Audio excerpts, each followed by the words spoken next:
Doot, doot, doot, doot, doot. I don't know. I hope. I hope. I hope. Doot, doot, doot, doot, doot, doot, doot, doot. Dun, dun, dun, dun, dun, dun, dun, dun. Well, hello, everyone. How are you? I'm a little bit early because I didn't know if we were going to have glitches. Welcome, everyone. Master Creation. Ronnie, hello. Trina, good to see you.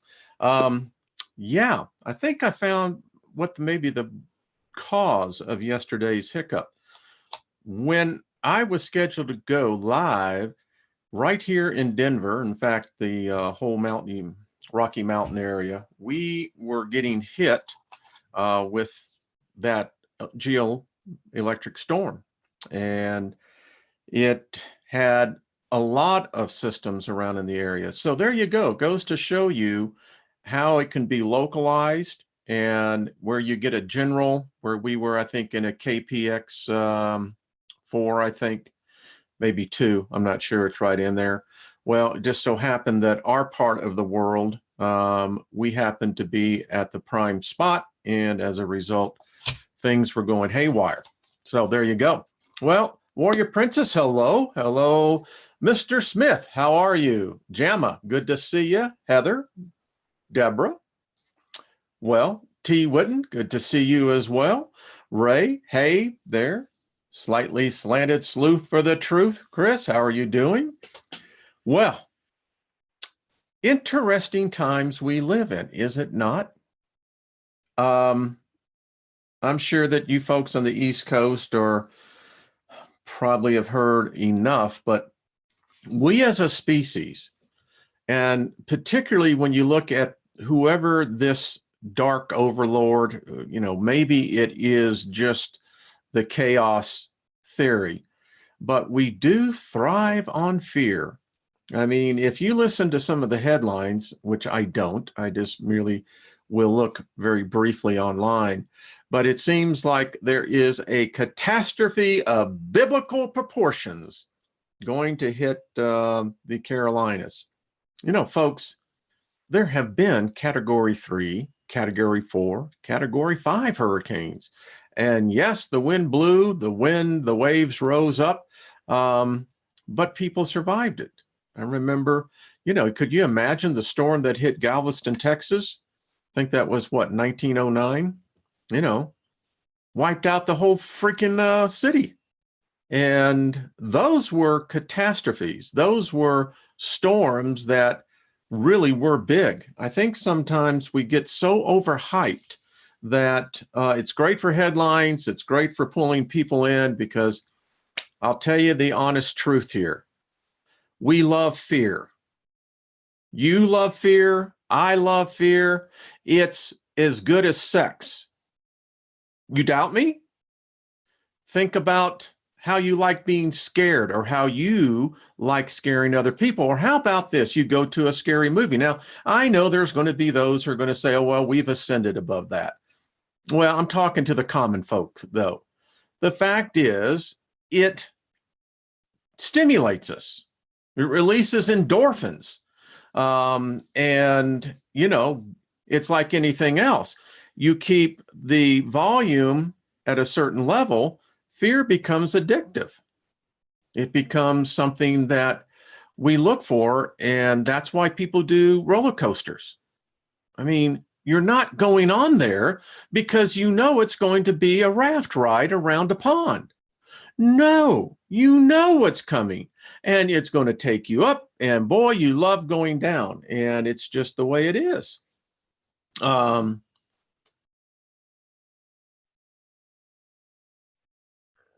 Okay, I'm seeing what Matt is writing there. I'm not sure it all the way through, but yeah, go ahead and show that. Then there we go. But hey, I digress on the subject, but it's true. Risk in life. I was back in the day, I always just loved adrenaline, did rappelling. I mean, there was nothing to me more exhilarating than throwing myself over the side of a cliff hooked onto a rope and rappelling down. We used to take some crazy chances, but loved it. Did a little cliff diving at one time. That was a thrill. Loved surfing. Um, you know, I could just go on and on, but we do.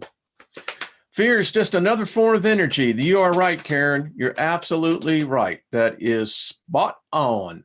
So anyway, something I want to tell y'all about. So we're going to be talking about Thoth. And allow me to reach around. I have ordered another book.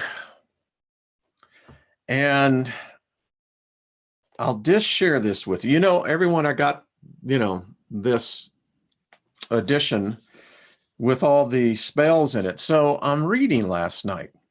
And I'm reading, and I actually marked this, so it's relevant to what we're going to be talking about today. So this is, can you see that? That is Thoth. There he is. They found this, by the way, in King Tut's tomb. I believe it was actually in his casket or in the sarcophagus. And so Thoth, he seems to show up more and more, doesn't he? And I would have never thought this, but it had never occurred to me that Thoth very well was the inspiration, maybe guide for the New Testament. It's hard to say. So as I was reading, fell asleep actually reading the book, and I had made a request, just a mental assent. We all, someone wrote on the one about yesterday's about the Gulf. We all channel. We do. It's just a fact. It's just that we've been told that it's wrong. And if you do channel, then it only has to be under the inspiration of a spirit, whether that spirit be called God or whatever. So I had a dream about an alligator. I knew it was an alligator because crocodiles have more pointed snouts than where alligators are more concave. And in this dream, I was sitting on a chair, and actually it was more like a throne because my arms were up like this, I remember. And out came this alligator, and it came up and immediately started kissing me. It's weird. And actually, much like a pet, it was smiling, even bowing down. And it brought in its hand this, I don't know, it looked to me like it was a glowing golden light. And I woke up. Now, I'm not in the habit of dreaming about alligators or crocodiles. It's not on my list of things that I would, even in my world, I just wouldn't do that. So I got up and, all right, occultist, that's cool. No. So immediately, I when I woke up and was aware of the dream, I mean, when you don't have those dreams, you don't have to write them down. I mean, they're there in your consciousness. And so it was bugging me. Like, well, what kind of interpretation am I supposed to get from this? So I went and started looking to the great oracle. And I asked the oracle my question. And the oracle responded back. and gave me, as a free thinker, sentient being, gave me a number of choices to choose from. Now, you can take and look at things two different ways. If you're always used to things being negative, turning, always, wanting to know the future. I don't want to know the future. I am the future. So I found this. It says that I'm on the road of success, and it goes on to say, so many good things are coming my way that it will even be difficult, if not almost overwhelming. When you dream of an alligator and it's subdued before you, it means new opportunities are forthcoming, extreme favor, opportunities to take back control of those things that were either stolen or lost. Spiritually, it signifies ascending to a new level, achieving insights, understanding, third eye activation, power. So there you go. For what it's worth, who knows, right? I don't know. I've had dreams in my past that were so poignant that today I still know them. I've told you all a couple of the ones I've had. I've had many dreams of angels. Now I know who they are. I swear they were communicating. So we're about to get into the last part of this book, and I think it's been an eye-opener. It obviously has been by just the amount of people that continue to tune in and watch them and comment on them. So what have we learned? Well, we've learned that God of the Bible is an Elohim. We learned that there are different Elohims. They have different names. We know that original sin is not in the Bible. It seems that it's coming down to an issue of the ability to reproduce, which apparently it was only reserved for the gods. We know that they have genetically altered us several times. We were originally built to be eternal, immortal. These bodies were designed to self-repair. And we know that because of whether you take the story, Yahweh came in and deliberately shortened our lifespan. This is what we found out. We know that the Adamites were a group that were genetically enhanced, modified. We know that the spirit realm is in chaos. Oddly, how we came into that. We're finding out that Christianity is not a single religion, but it is a religion that has a lot of other religions orientated into it. We found out the last time God dies. Someone wrote me just all wrapped up around, got their panties in a wad on that one. Woo! And telling me that I was a blasphemer and I'm propagating deception and that I am a part of the last day prophecy, and just went on a tyrant. And I think what really got to her specifically was the fact that God dies. That ain't supposed to happen. Oh, the other thing was that my blasphemy was that I said that God had sinned. Well, he did. It did. Whoever did. Listen, we have found out that this reality is in chaos, and that chaos is what we're born into, and chaos is what the hell we're trying to get the hell out of here with. And, yes, I use hell. So what? When I was a Christian, Christians use it all the time with glee. Wow, you're just going to hell.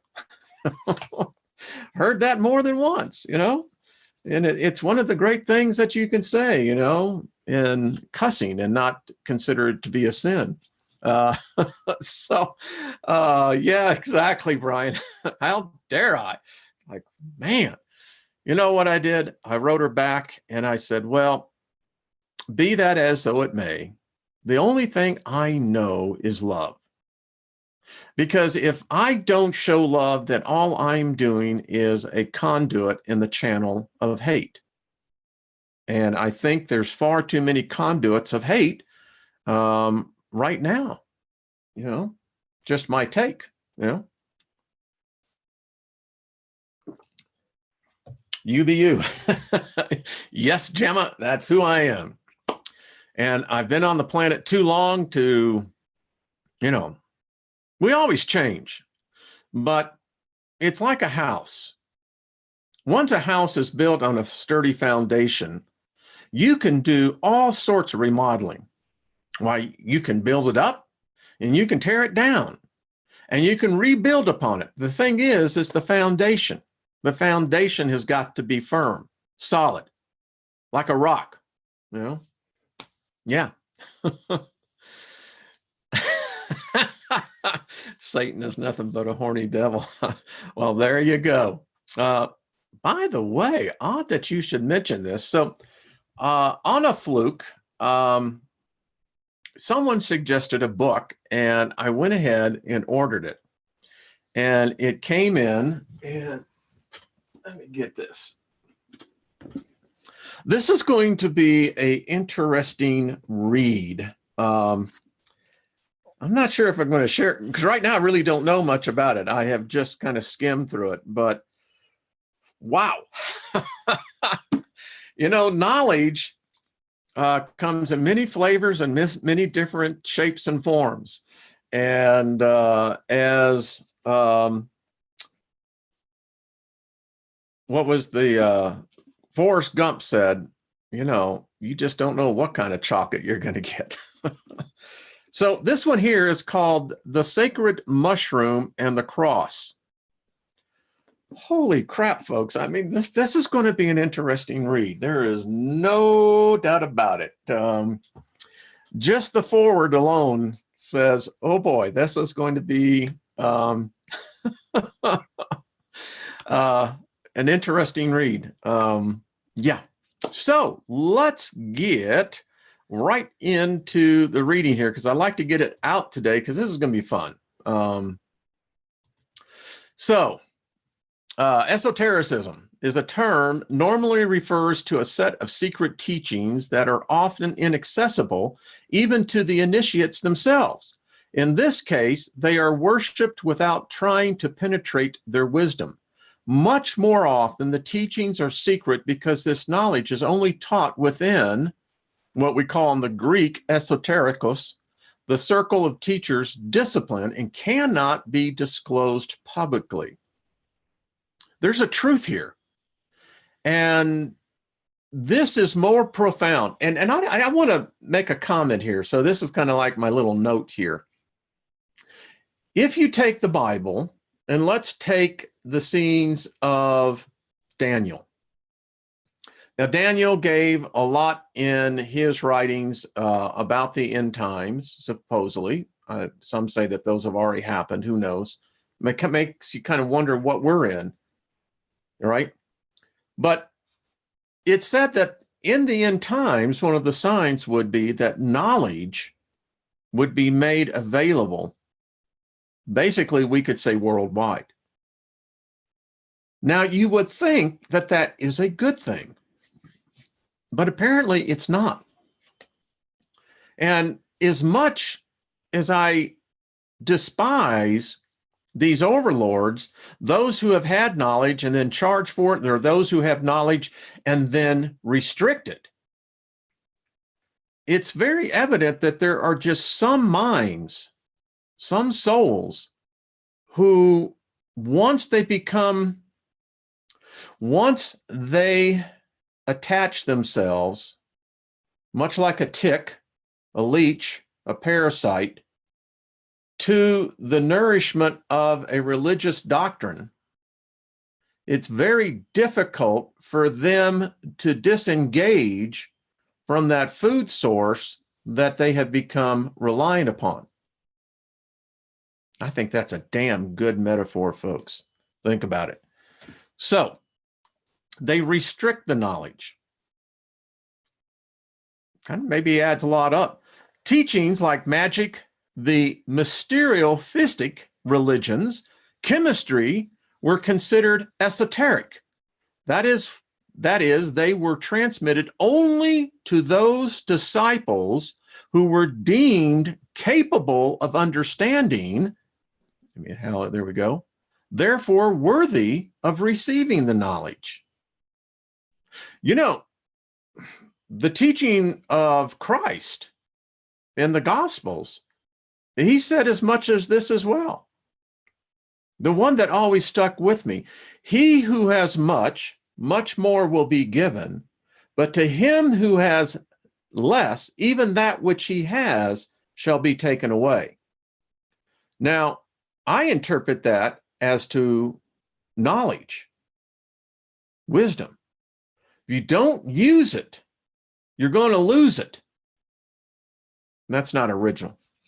So, corpus hermeticum. In this cultural and religious environment, we find the figure Hermes of Trismegistus. I know Trismegistus, I think it is, yeah. Who is a master with language, bearer of logos, the word. That's what logos means, which creates and orders the creation. The guarantor of that salvation that the Hellenic man who is alone, isolated and abandoned to the forces of chaos has an enormous need for. Well, I just said that. The corpus hermeticum introduces this new way of understanding divinity. It carries and reveals the message of a new way of relying on God and in the uncertainties of daily life.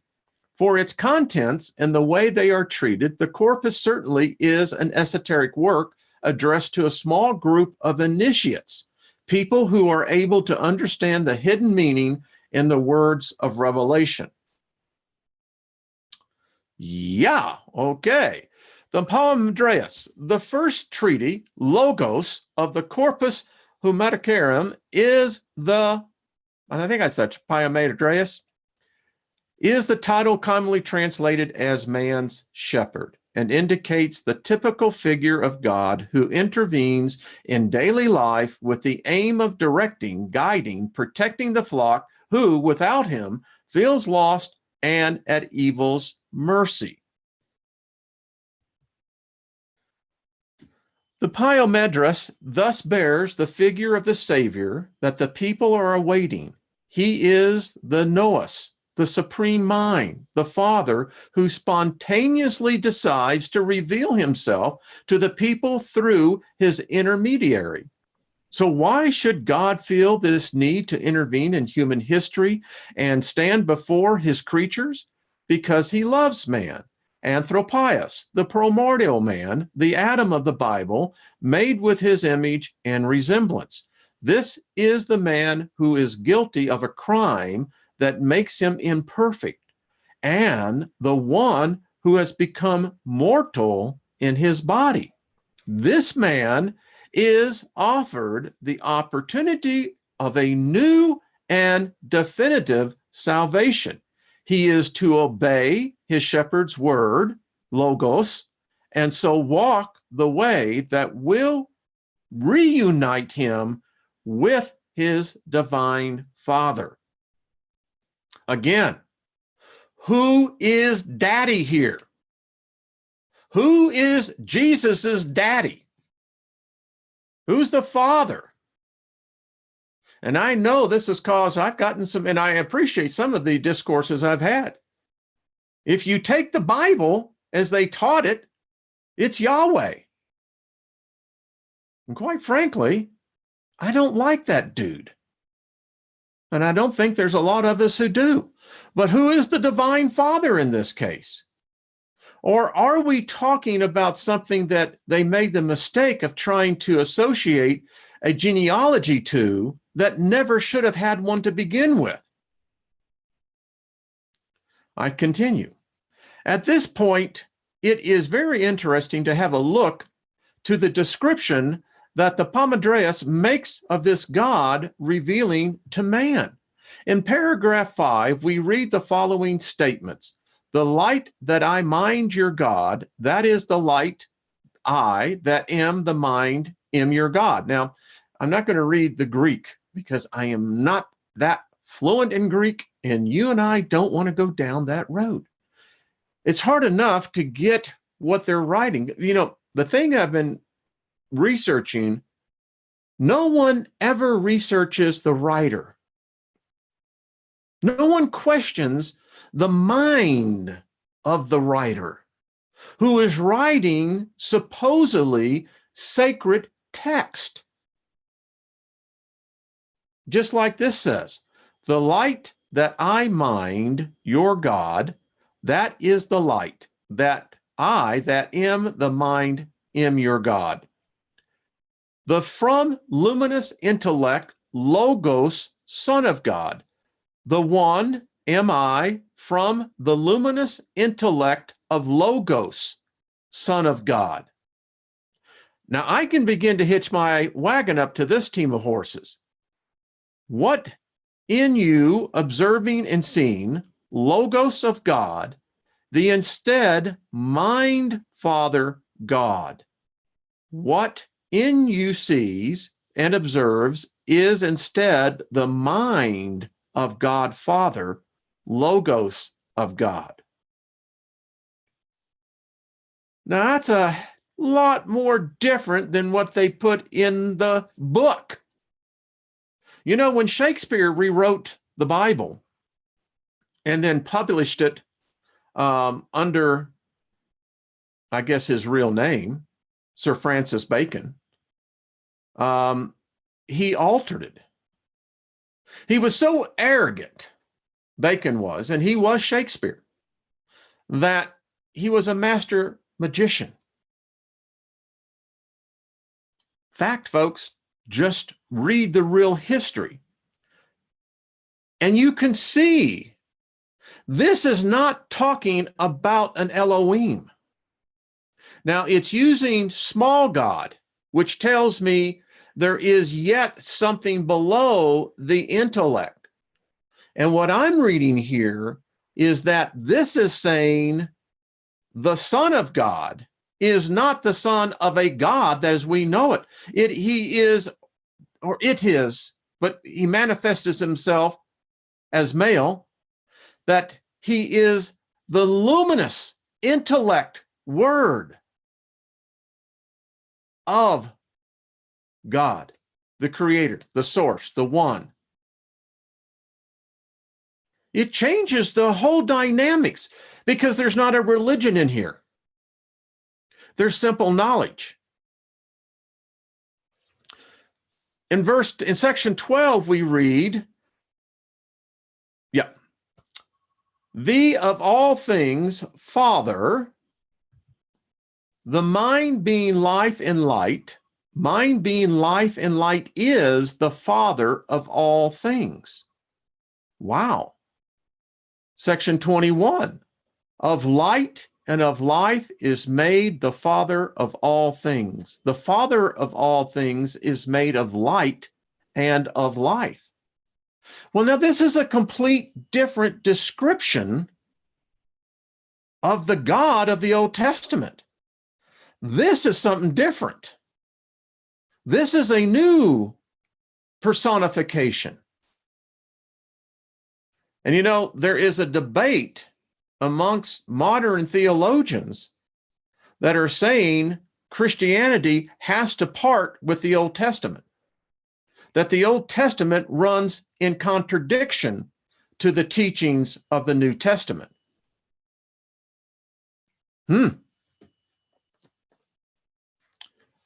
We go into section 22. God says of himself, am close to I, care for the intellect, the saints, the good, the pure ones, the merciful, the pious. I, the intellect, am close to, care for the saints, the good, the pure, the merciful, the pious. The presence, mine, is support. My presence is support. I will not let the falling forces of the body reach the end. I will not let the falling forces of the body reach the end. In section 22, we find the call to conversion, also present in the Gospels, and it is interesting to note how this concept is a new idea to a world that did not conceive the possibility of achieving immortality through repentance. Convert the you walking within the error. You walking in error must convert. Paragraph 31 introduces the prayer addressed to God, where, among other invocations, one also reads. Now remember, what is an invocation? It's casting a spell. Okay. Holy the God, now we got capital G, and Father, capital F, of all things. Holy is the God and Father of all things. His will is done and accomplished by his powers. His will is done, accomplished by his powers. Now, the scribes did this when they were taking these, copying. That's what scribes do. And when you see a phrase or a sentence repeated, the scribe is trying to tell you something. You need to pay particular attention to that. And allow me just to digress here. One of the things that when I was studying the scriptures was always in Hebrew, and we'll get into that, Hebrews 13:5. It was one of the strangest, even when I was not even, I guess maybe we're all awake in a way. We wouldn't be here if we hadn't awakened long ago. And I could see then. All right, finally, in paragraph 32 defines the relationship between God and man and clarifies the final purpose in this revelation to mankind. And of grace, this I will enlighten men of ignorance, my brothers, sons of you, and of this grace I will enlighten men of ignorance, my brothers, your sons. Now, I got to tell you, when I read this the first time, I said, wait a minute. I'm seeing another influence here. Now, I can tell you that Philo didn't bring in, because Philo is one of the fathers of Christianity. But when I started reading this, will enlighten men of ignorance, my brothers, your sons. Who else said that? I refer you to the Emerald Tablets. Tradition and John the Evangelist. It is important to note that the fathers of the church have repeatedly made reference to the contents of the Hermetic doctrine from St. Augustine to Lecantus, Euberus, and Cicero in order to defend Christianity from possible contaminations. I mean, how can you uncontaminate something that's already been contaminated? Anyway, this determines the large diffusion of the Hellenistic culture and how much it satisfied the needs of the historical period when people were living in the areas under the Roman Empire. Scholars considered John the author of the fourth gospel, a theologian, a mystic. Bet you didn't know that, did you? Besides, of course, being one of Jesus's disciples, John is among the followers of the very beginning, the beloved disciple, around the year 50 AD. At the Apostolic Council of Jerusalem, Paul defines him as a church pillar. After having preached the gospel message far and wide, John settled in Ephesus in Asia Minor, where he died at the end of the first century. The gospel has therefore been written by a mystic during the final draft of the Corpus Hermeticum. What?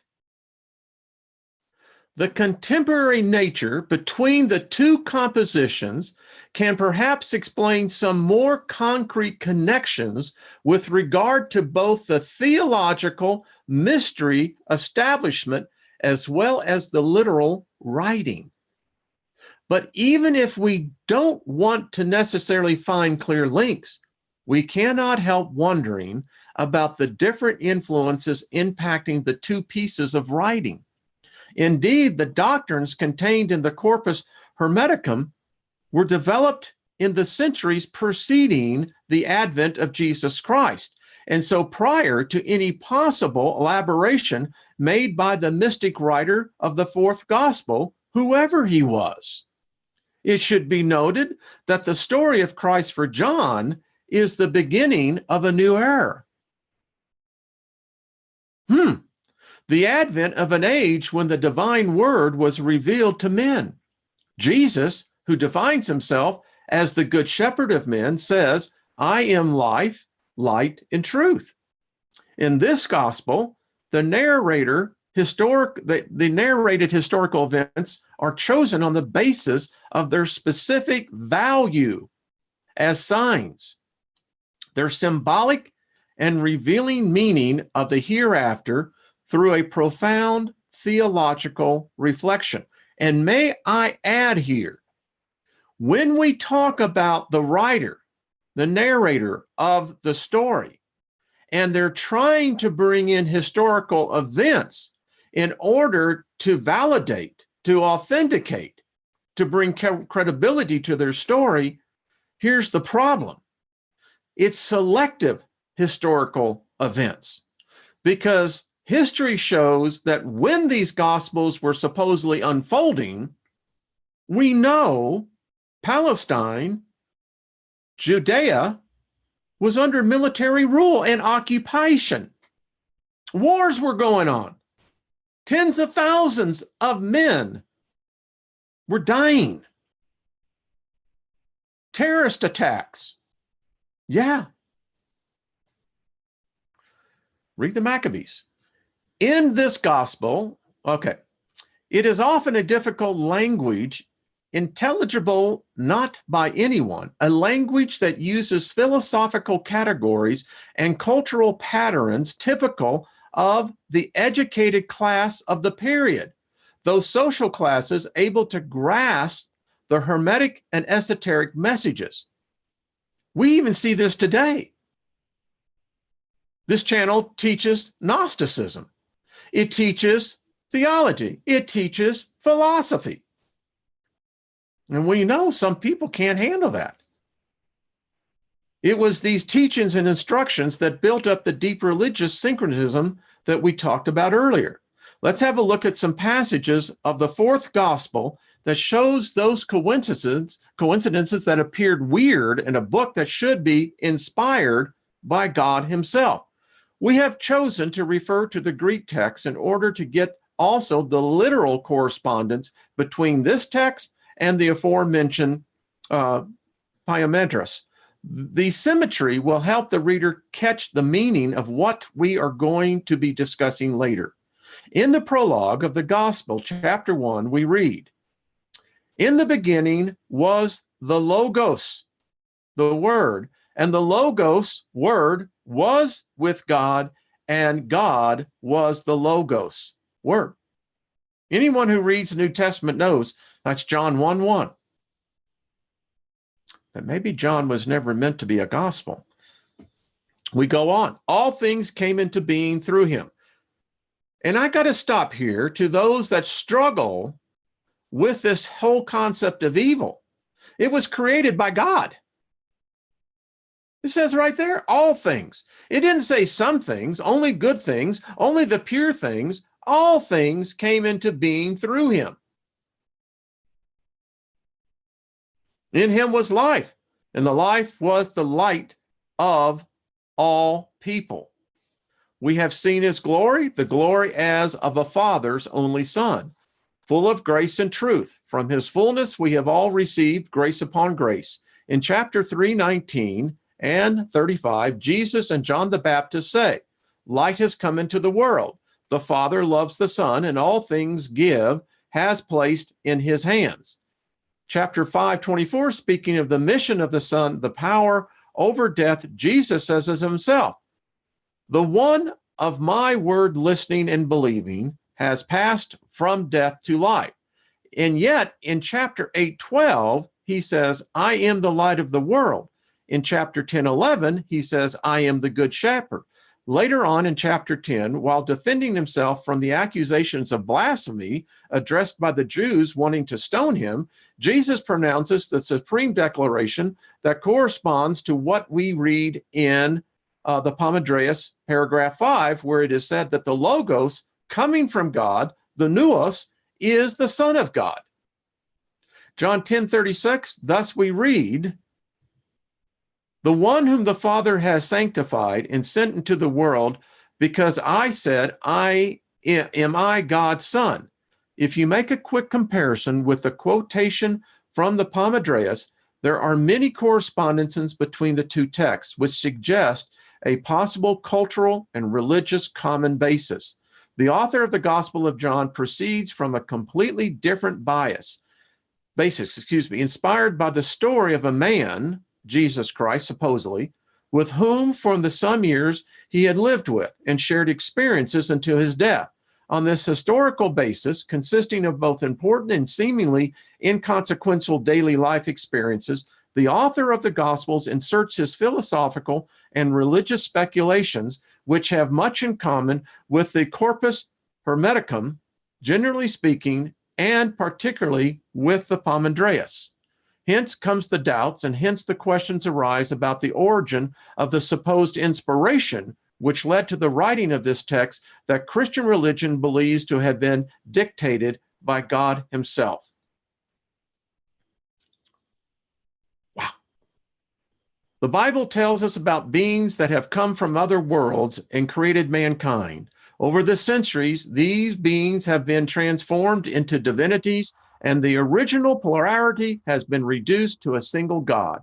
Meanwhile, we can't help noticing that the author of the fourth gospel, the most spiritual one, is steeped in Hermetic culture. He loves to use mental and literary categories full of symbolism of difficult allegory interpretations.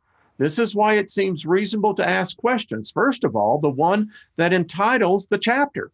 Are the mystical and theological elaborations of the author of the fourth gospel truly and clearly of divine inspiration, directly dictated by God, or rather, are they the product of the times? Aren't they more seemingly a mystical reading of historical events that occurred some 50, 60 years before the writing of the book? Did you get that? 50 to 60 years. They are perhaps reinterpretations made in the light of the same teachings that have inspired other works written in the same historical and cultural movement. Might they be the result of the educated, right?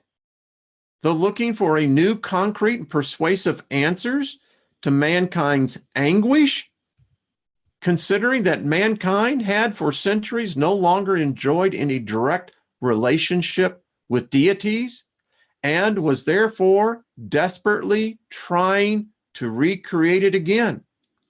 If you take the chronological events from Malachi all the way over to supposedly Matthew 1, it's called the Great Void, devoid of anything, 400 years. So they say. I say it's longer than that. How long have we been waiting for a new word from this God? 2,000 years is a long time, folks. Come on. Even the most patient person has to say, I've had enough of this. I digress. Hence, is there a truly divine inspiration for the so-called Holy Scriptures? In this attempt at reconstructing a spiritual divinity that could replace the missing material gods, it seems fairly clear that different cultures did collaborate in an effort to create a universal figure, which could at least suit the Hellenistic world. We thus assist to a mutual interchange between the newborn Christian doctrine and the classic culture, which has had a considerable influence in later centuries. Just think of the preaching of one of the most important fathers of the 4th century church, St. Ambrose. His sermons of Neoplatonic inspiration were based on one of the major works produced by that philosophy, Paulinus Ennius, a true contemporarium of philosophical doctrines drawn from the thought of the Greek philosopher Plato. Of course, between Fourth Gospel and the other Hellenistic writings, there is also deep differences about the concept of God, the eschatological view of human destiny, and the path of growth in choosing his faith. But these do derive from the different historical and speculative bases generating the religious reflection. For example, the Parmenides, the soul that follows the words of divine guidance, lives a mystical experience and undertakes a sort of astral travel during which it runs through the 7 planetary spheres to reach the heaven of the fixed stars called Ogladab. It then joins the other blessed ones and reaches its final goal, represented by the regenerating reunion with God without having to go through the experiences of death. Wow, I could dig that. Also different were the goals. The disciple John, as he himself had chosen on the basis of his personal experience, was to deliver his readers a specific message with reference to the figure of the master he was bound to for some years. To do so, and to convince the skeptics of what he claimed, he had to use those forms and contents, characteristics of his time, revising, the figure of Christ in the light of the doctrines most widely held and used and accepted by those social classes to which he was addressing. You know, listen, if you're preaching and you start preaching something that you know the crowd is dynamically opposed to, you're going to get the left foot of fellowship. So you address the message to the audience. We cannot blame him for this choice, but at the same time, we cannot help asking a few questions. Did the God Christians are asked to believe in really reveal in the forms we know? On what basis should we believe in John's logos instead of the corpus hermeticum? Brief reflection on the esotericism of the Jewish Christian doctrine. The Gospel of John is not the only text containing elements that suggest a link between Christian doctrine and the esoteric and hermetic cultures of the time. In Matthew 7:6, Jesus explicitly says, "Do not give the holy things to dogs, and do not throw your pearls before swine, or they will trample them underfoot and turn and maul you." This expression is interpreted by many as a clear and severe call not to indiscriminately spread the knowledge, not to disclose the secrets of a profound wisdom to an audience unable to understand it and therefore likely to turn the message against the same people who have conveyed it. But isn't this exactly what happened? Hasn't the church begun its largest development ever since it became a mass religion, losing its connotations as a mystery and as a cult initiator?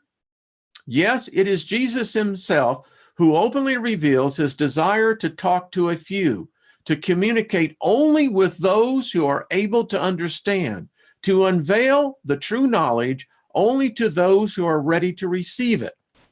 When disciples would ask him why he talked in parables, he used the answer in Matthew 10:17, "To you it has been given to know the secrets of the kingdom of heaven." And it's always funny how we read this. When you read this, and don't lie to me, you know this if you were indoctrinated in this, you put yourself in there.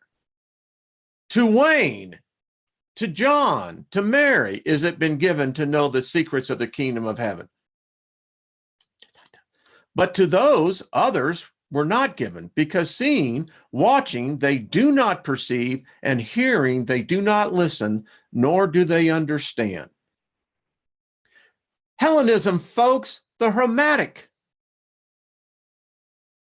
Then the evangelist continues supporting this Christ's last statement with a quotation from Isaiah's prophecy that in this respect is worthy of being paid attention to. In chapter 6 of his book, the prophet tells of a prophetic vocation occurring in the presence of God, who was seated on a high throne, covered with a coat whose edges covered the temple that was filled with smoke.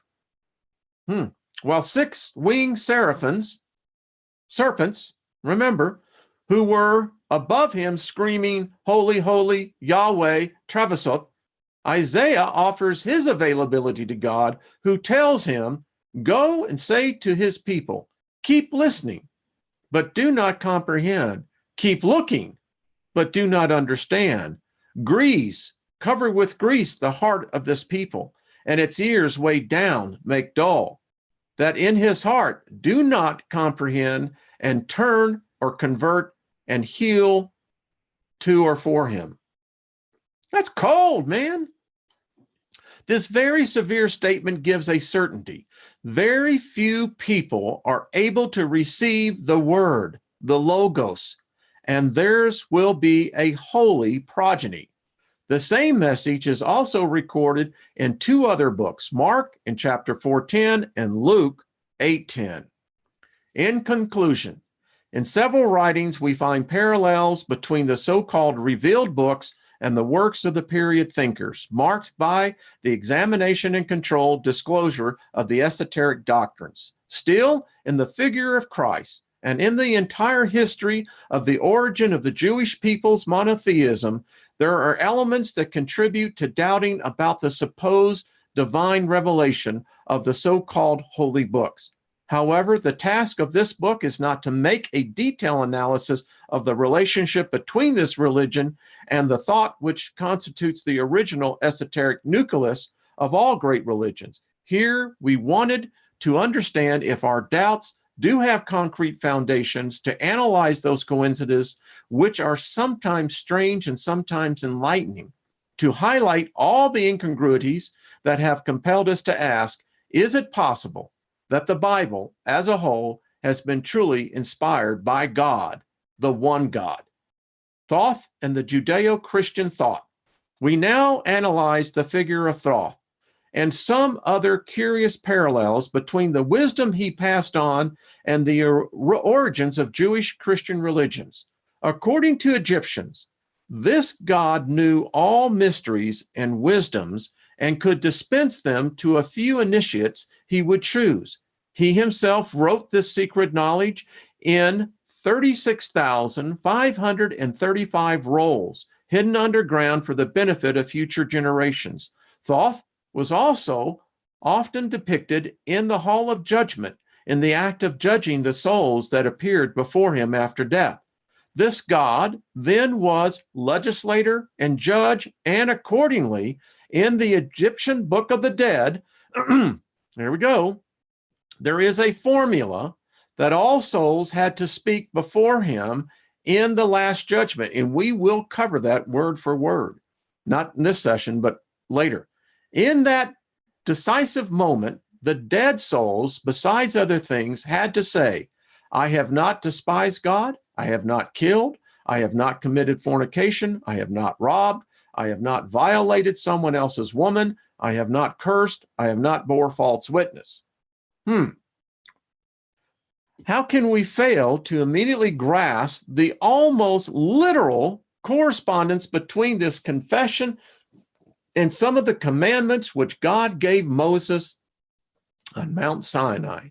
We, of course, are yet remembering that the Egyptian Book of the Dead is about 2,000 years older than the Bible. I don't know, folks.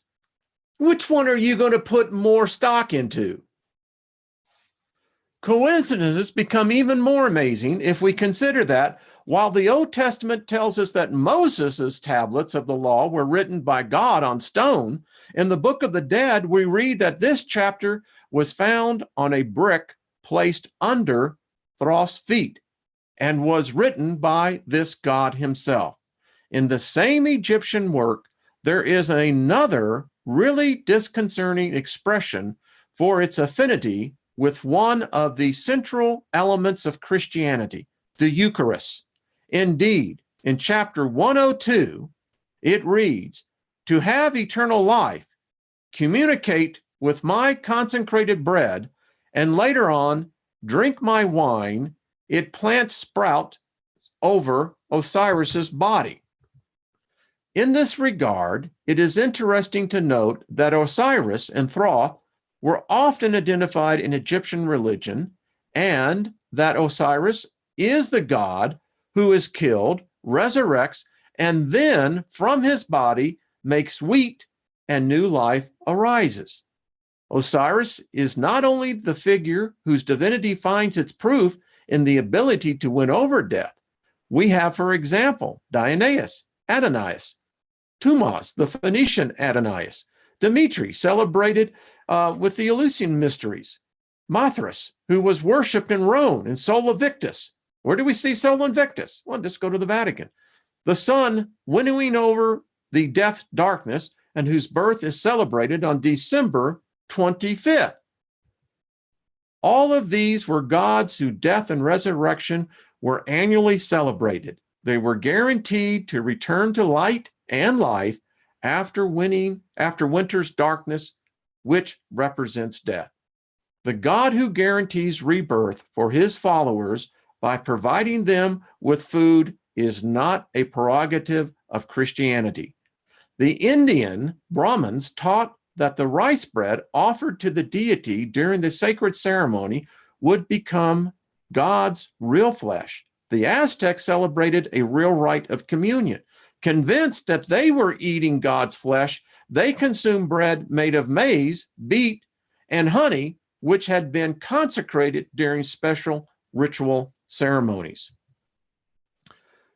The doubt and the unacceptable hypothesis, inspired by God or Thoth.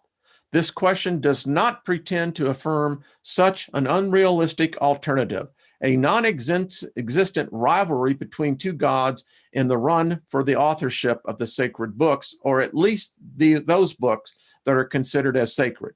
This question only wants to justify the doubt that appears likely to rise and wants to be a reminder of the responsibility for those who pretend to say with absolute and unequivocal certainty that these books are sacred because they are directly inspired by the same God whom they are the spokesman. Too many elements make them similar to other texts, other faiths, and other religions' fundamental constituents. Let's try to formulate a hypothesis about the real origin of the text we are interested in. It is very easy to imagine an aging John, aware of the fact that life is slipping away, intent to look into the archive of his memories, fears, doubts, perplexities, and distressing questions come over him. What will become of Jesus's words? Who and he who lived many years earlier? What is the meaning of his death now that all those who knew him and were the direct witnesses of his outstanding life are dying? Have those years of prayers, meditation, talking about God, walking long distances, eating crops from the fields, sleeping anywhere, all passed in vain? Have the doctrinal fights against Pharisees' hypocrisy been useless? Are those years now only a memory of a wonderful attempt to have miserably failed? Had Jesus really lived for nothing? Who would intervene in the daily lives of his poor countrymen, relieve pain, erase the small and large anguishes of the people who, although ruled by foreign barbarians, felt chosen by God? This could not be so. Several times and in various parts of the world known, John had told the story of this great man, so great that he could not be considered simply a man.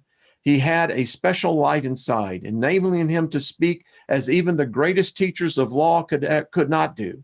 He would accuse, reproach, and forgive with authority that did not pertain to any of his predecessors. He could still feel satisfaction in recalling the anger of the conformists who saw them attending banquets with publicans, sinners, and prostitutes, whose subtle pleasures it was to violate the arid and absurd traditional laws, while silently supporting through behavior the strength of a new and shocking message.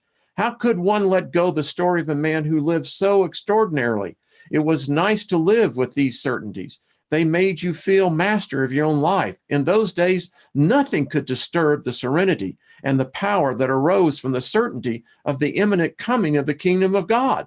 Over the years and in John's preaching, memories crystallized on those events that have marked the milestones of a journey that began with the baptism in the Jordan and finished in Golgotha. Certain events are to call to mind and reviewed in the light of what a religious spirit needs absolutely to believe. Speeches take on a new and perhaps different meaning, are enriched with the content that develops through time. New thinking, along with comparisons and contributions from other doctrines, seem to facilitate the understanding of what sometimes seems pointless. Jesus could not die a second time and could not disappear with the death of the last witness of his life. What real chances have they to communicate this message to the educated classes, the initiates, and the connoisseurs of the mystery doctrines? A message that came from an obscure nation under Romans, preached by even more obscured inhabitants of a little village, virtually unknown to Israel itself. So, hence the need arose to make the preaching of this Hebrew carpenter who had no title for speaking to humanity. Hence the need to tie Jesus to the ancient and mysterious traditions of major initiates. Hence the decision to feature him within those categories that might credit him and make him acceptable. Well, there you go. Interesting, huh? So, Thoth, who'd have thought? But it makes sense to me.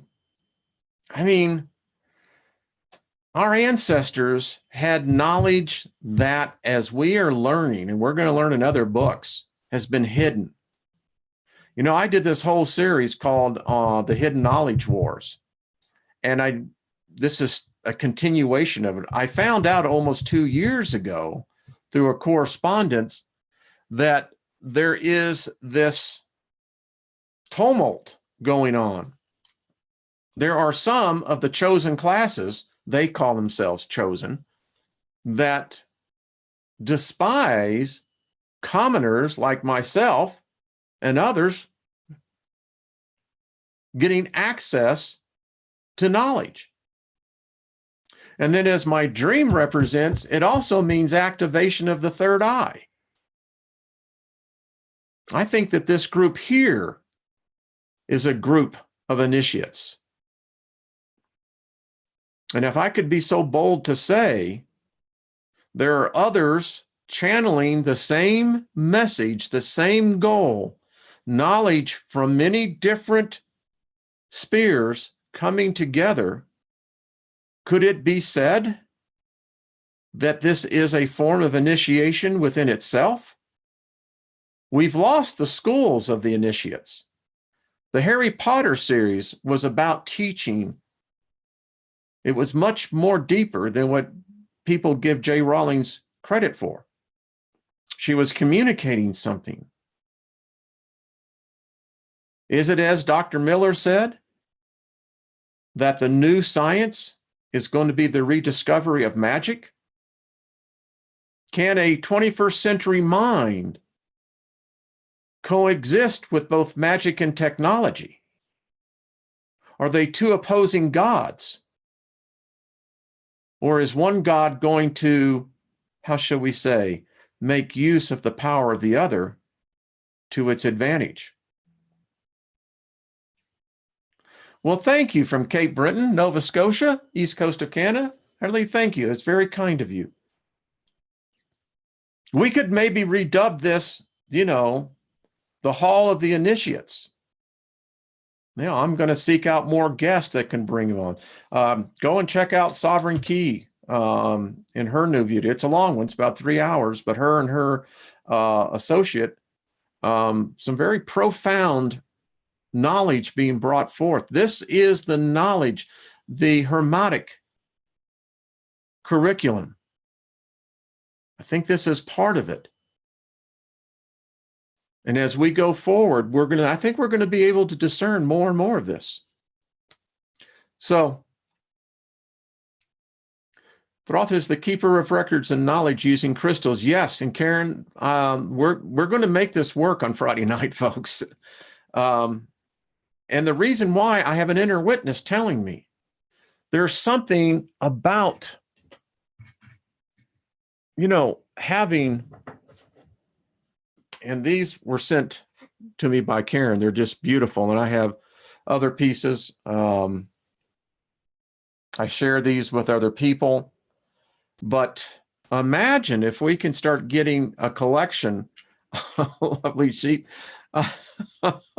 How do you get your super chat? I don't know. I never use super chat. I guess maybe I ought to activate it. I'm just so often in that. So anyway, folks, I am having the time of my life. I have to tell you, there are times where I have to put certain things down and I just go, kind of like chewing on a piece of beef jerky.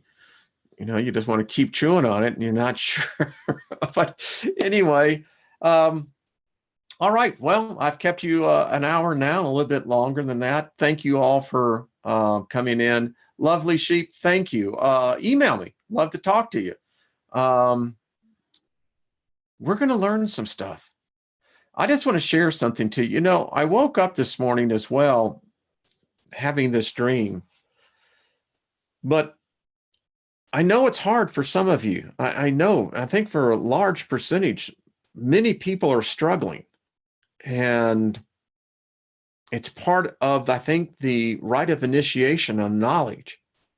And I just want to tell you, don't give up. You're not alone. And if you're having a hard time dealing with some of this, it's okay. And sometimes you need places to vent. You're more than free to vent here. But remember, we're all sharing a journey together. Each one of us sojourn our own paths, but it's when we can touch one another as we're making that sojourn through this journey. And I don't think that it ever ends. I believe the next life is going to have more challenges. I just don't see eternity being in a place of absolute rest. If that is the case, then I think then you've made heaven. But for myself, my spirit yearns.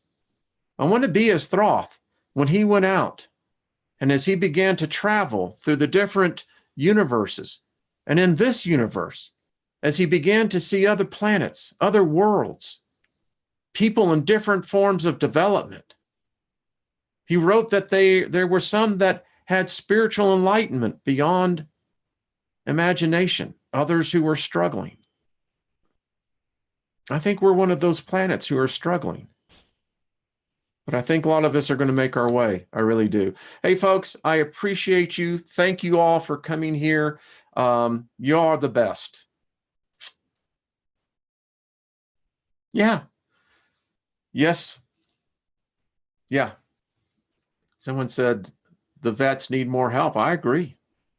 Part of this system that we're in. We ask those to sacrifice so that the profiteers can make profits. And then when they're used, they're forgotten. And we'll talk about that another time. Folks, be good to yourself. You'll be good to others. I think that is the first stepping stone. I really do. All right. We'll talk to you tomorrow at noon. And I thank you for your time. Be good until then. We'll talk soon. Bye-bye.